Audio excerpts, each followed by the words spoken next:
Google Earth програм дээр хотгор гүдгэрийн цэцэлт хийх.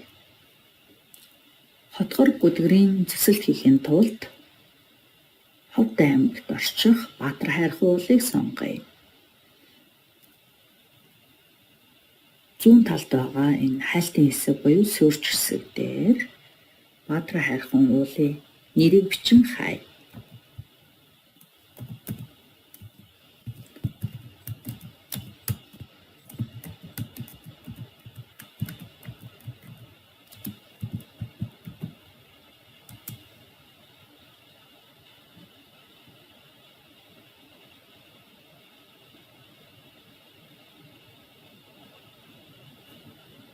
За Ховд аймгийн төвд Баатар хайрхан хэмээх юм соёмбот уул байдаг.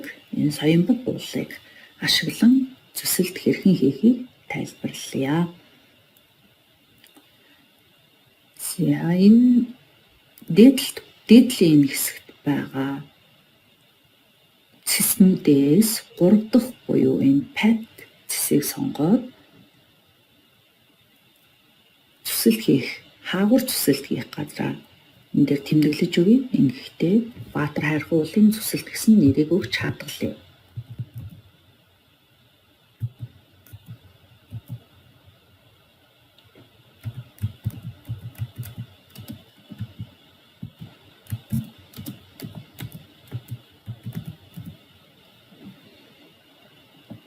За ямар өнгөөр цэцэлт хийх газраа тэмдэглэхээ сонгоё. Би улаан өнгийг сонголоо.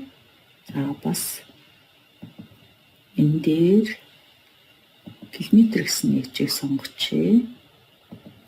За ингээд Баатар хайрхан уулыг хамгийн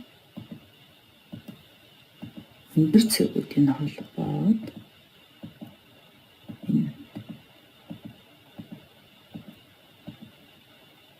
үүний дагуу цэцэлт хийе.